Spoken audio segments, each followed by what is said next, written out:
All right, so it's no questioning that Shedeur Sanders is a polarizing topic, quarterback, player.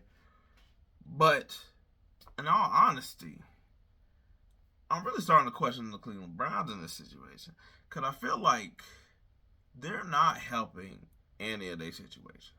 So I was like, backstory of the whole of like everybody know by now about Shedeur Sanders at the time projected first round pick on a lot of people's mocks and being talked about from Colorado and the pops and stuff like that. Falls and becomes a fifth round pick.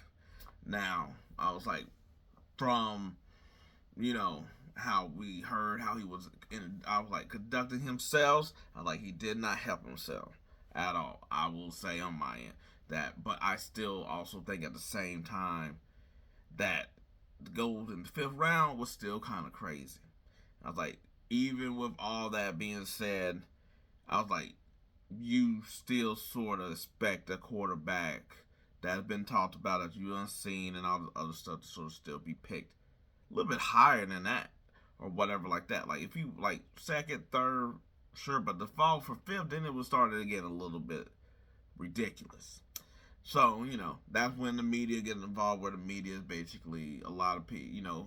I was like, I'm not gonna say it's fully split because a lot of people you heard were loud enough to say that he warranted being drafted higher. That even with all this stuff, he still should have been drafted higher or whatever.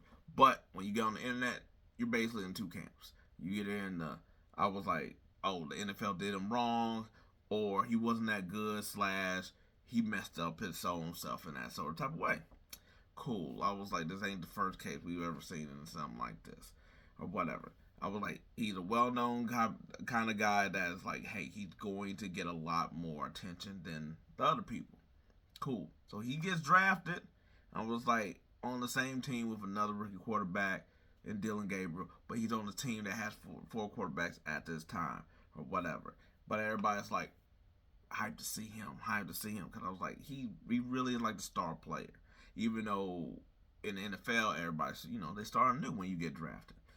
All right, so with that, I was like, I was like, he gets a chance to start in preseason because of some injuries, and then basically gets another chance to play, get pulled, that whole thing. But if you think about it, it's like, all right, Flacco's going to be the guy. Let's see what these two dudes do. So you sort of understood that at some point, but it was still kind of iffy on them taking him out. Okay, so he's third string quarterback. All right, no, I was like, not really big. It shouldn't be a big whoop as what it is. It's like Flacco's a starter. They done got rid of Pickett. Okay, I was like Gabriel. I was like, maybe he got the playbook down pat. Because you still got people that's like, he ain't that good of a quarterback. He ain't learning all this other stuff or whatever. We see him over here. He with the flashiness, all this other stuff. Which to me, I was like I said, I think that the way he went about himself in the draft, I was like, I think it was still a bad move just because it's like this all like at best, I was like, yes, I was like, you wanna be like, hey, I'm your guy and all this other stuff. At worst, it's still networking because you never know who you're going to talk to, who's going to be what, who's going to be a coach of where, and all the other stuff. So the thing is, say for instance, he got drafted by somebody else, but you don't know that and he didn't, and he's like, all right, he's on Cleveland now. I was like, say he doesn't get to play this year, but say in one of them interviews, one of them guys gets on to another team and they're like, hey, we ain't gonna have a top pick. How about we trade for somebody? Boom, we get it. You get what I'm saying? So that's why I said that sometimes you don't ever want to just do that stuff just because you never know who's gonna be where and what to help you out. And it's networking. So from just a base minimum that. But either way. So then we got recently, the whole thing. We got with Rex Ryan talking about this kid and coming and calling out a way where like he heard some stuff and it's like, all right, cool, whatever it is. I was like, then you got Shedeur Sanders doing the whole mommy thing, and while I'll say again, I was like, that's not a great look to be over here doing that as a quarterback, because that's really what this is. It's about being a quarterback. But at the same time, you also get a lot of them same people be like, oh, the quarterback say stuff is boring or whatever like that. And it's like, all right, cool. So do you want somebody with some personality or you don't? Because I was like, at this point, you got to give or take. Because guess what? Most of the quarterbacks boring as hell. They just say what they need to say, chop it up, good, or whatever. But I was like, we don't give no grace to Shedeur Sanders for him being young and him being flashy and him being cocky. It was cool when a former quarterback that was in Cleveland, Baker Mayfield, did it because he had a little bit of moxie or whatever, cool. But this guy got a little bit of nepotism, even though other quarterback with nepotism, a little different. Anyway, so that wasn't a good look. But hey, then Flacco gets traded. Rex Ryan sort of changes his tone on how he talks about other stuff. When we sort of started being like, why should Shedeur Sanders not being promoted to the second quarterback? There's only two quarterbacks by now. And then when it's like, we don't know, Bailey Zappi, it's like, what the hell are we doing here? Because at least with Flacco, for all this stuff, he's been in the league forever. So it's okay. So it's like, all right, I understand. He's a veteran. If they would have went out and got another person as a veteran, say they would have, I was like, say they would have traded for Russ. All right, that's nobody popular pick, but everybody's like, okay, he's your number 2 quarterback. That makes sense. Zappy ain't nowhere where it's like, oh man, I remember he used to light up in New England. He should be your number 2 quarterback. Ain't nobody saying that. So that was weird, and this is where I'm saying that I'm like, cool. We can all have our ways of where, like, whether it's the media, whether it's by Sanders' own doing, whether you split into camps because you think he was done wrong or you think he just garbage or whatever. Cleveland is not doing themselves any favors with how they're acting with a lot of this, by not promoting him to quarterback number 2, by acting like they never really wanted him, but still took him anyway. I was like, I'm pretty sure that people call him, but they're not going to willing to give him up because I was like, you're not gonna give him up for what his draft slot was, which means that everybody had him valued higher, which means that, hey, y'all did let him slip purposely. And also at the same time, it was his doing at the same time. They both can exist at the same time. So there's that. Then there's the whole thing that came out about some of the people are afraid to let him go because, if they said Baker Mayfield, they use that really as an example of another quarterback from Cleveland going out and doing better. But let's be honest, it's really just about any quarterback. Cause I was like, Daniel Jones is lighting it up right now. So I was like, if the Giants didn't have Jackson Dart doing pretty good right now, they would be on fire for that seat over there in New York. I was like, Sam Darnold doing well as but I was like, he's a little different because he done been removed from so many teams by now or whatever. I was like, we didn't already talk about Baker Mayfield. So I was like, so you run. That's the reason why nobody. I was like, why the coach really don't want to let Anthony Richardson go, because they just that fear, like, well, if he goes somewhere else, he might. And I'm like, you can't. You don't get to do this whole thing where you get to sit the dude on the bench and be like, he not good enough to play here, but then be afraid that's like, yo, he might turn it up somewhere else.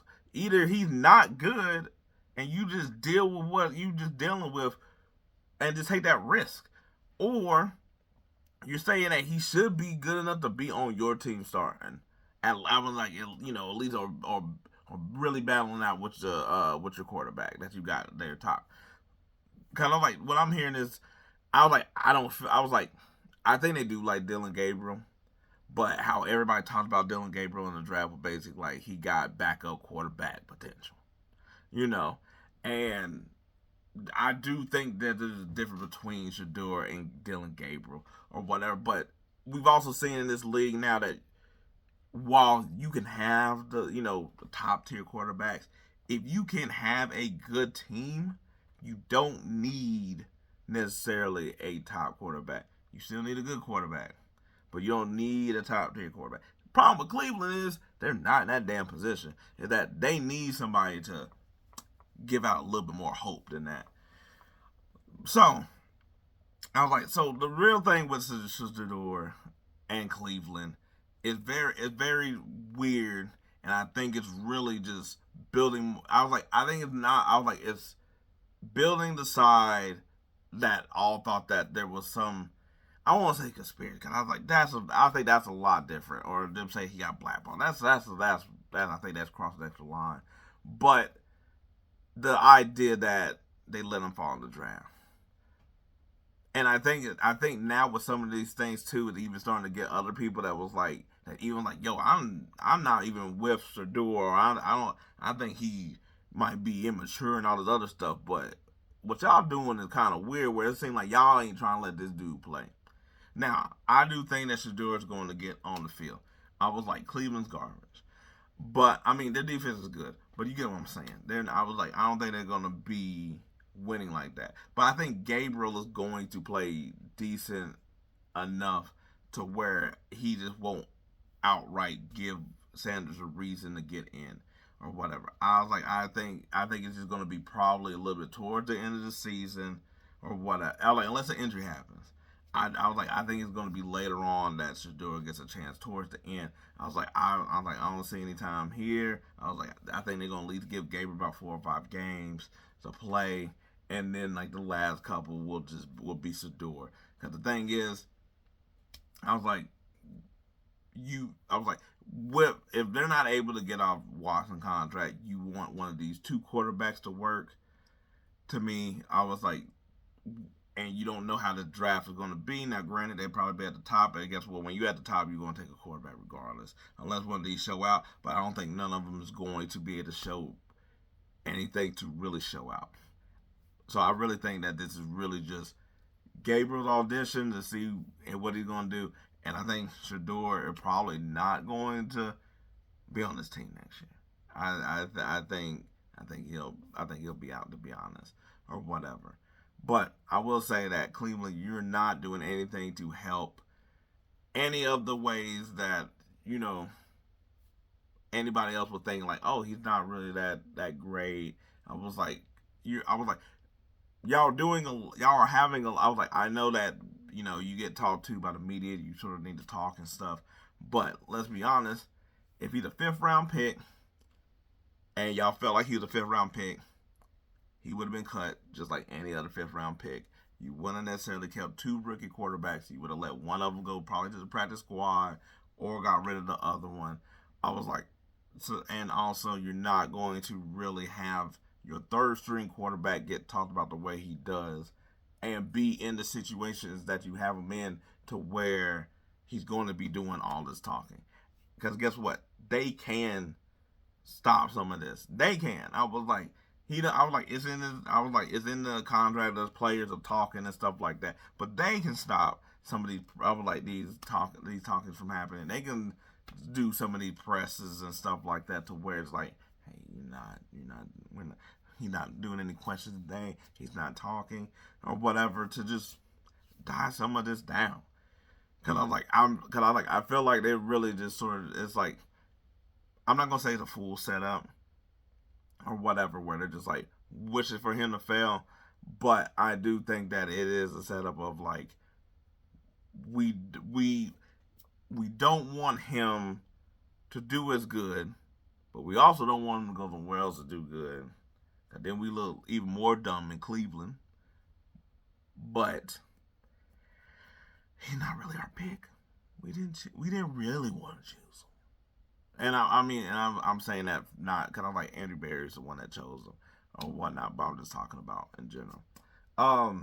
Yeah, and I was like, I think that a lot of this is really just overblown. To be honest, I think a lot of it is overblown or wwhatever. I think that I was like, got a personality. He got his own mind. I was like, he's talking. I was like, I think once he's up there and he's with the team and stuff like that, you'll hear him do the stupid, boring quarterback stuff or whatever as well. I was like, yeah, he have a little bit of flair to it just because he's a kid that's been around camera for a long time. But I was like, what? Right now, there's nothing really for him to say. And I know that everybody's like, he shouldn't be saying nothing. But I was like, what do you also want him to do? You want him to be like, hey, Gabriel, he earned it. That was the coaches want. I'm just here to do my job. And I was like, yeah, sure, maybe. Then they'll start talking to him, maybe. But then maybe they'll just try to just keep on trying to be like, yo, I know the kid got something else to say, so let's keep him talking. I was like, hey, this whole media thing and stuff like that, they need somebody to talk about and talk to. Because guess what? The same people in the media, the same people online, all these people, guess what y'all could do? And that would solve everything. If y'all shut the hell up about them. If y'all never talk about them in a way at the third, when he was the third string quarterback, now he's the backup quarterback. But guess what? That's not going to happen. Why? Because something about the kid feels like there's something there that we got to at least see. We got to at least see it fail. That's why, with a lot of these things, I'm like, if they just went ahead and just did the thing, it would be over so much faster. Like, guess what? If you would have made him the number 2 quarterback, I was like, listen, I know at practice and the players can tell who's what or whatever, but there's sometimes where the rookie quarterback is the captain. You know, damn well he no captain right now, but he's the quarterback. He's number 2. You know damn well he probably not ready, but guess what? If that veteran's not playing, we're going to put in the rookie. So what they should have did as soon as Flacco was whatever, throw Sanders out there. And the quicker you see what he is, it shuts everything down. If he goes in there and he stinks, then he just stinks. And then that's what it is. You can always say he's a 5th round pick. We gave him the opportunity, whatever. It did not work. It's over. It's done with. You ain't have nothing to worry about. You can then go to Dylan Gabriel. And I was like, he was already projected as a backup potential starter anyway. So guess what? There's nothing to lose here. I was like, Sanders is the one that has the upside. Now I was like, you just immediately jump into it. It's done with. It's over. You ain't ever got to. I was like, it'd be like, oh man. And guess what? If he does good, yes, the people get to be proven right. Those people get to be proven wrong. But guess what? Cleveland wins no matter what. Because now it's like, cool, we got a good quarterback that could have at a potential 1st round grade at the 5th round spot, 5th round money, playing good on his team. I was like, but instead they're taking this long ass way to get there that makes everything harder, to where to kind of be like, every week is gonna be like, so Shedeur Sanders gonna play? What's Shedeur gonna play? Gabriel threw 2 interceptions. I was like, because him playing as a rookie, there's a lot more pressure behind him than what if it's Sanders, and it's just like, and they know like, well, that's cool. We ain't really like him anyway. Could have just been over and done with. Anyway, I was like, yeah, I was like I said, while this is a lot of, I think, I would like a good amount of Shedeur doing, and I will say also his Pop did not have the right connection in order to know that this is not how to conduct himself. There's no leverage, and there was no team that was going to basically have a promise of taking him. I was like, you still take the talent. Because we see in a lot of situations where people got way worse things about them that they take based off. Because it's crazy that you would rather have someone who's immature, flashy, cocky, than someone who is a beater or, that. I was like, that's pretty much it. I don't like the list. I like most of the stuff. That person's fine. He's okay. He's cool. We can tolerate that guy. We can figure him out. Versus the guy that's like, oh, you think you're better than us? Like, whatever. Anyway, we will see how I'll go for Cleveland every single week until Shedeur plays. Because that's the headache that they got and have helped to add gas to the fire when they could have stomped that bitch out. Anyway, we'll see how that goes. There's no outro.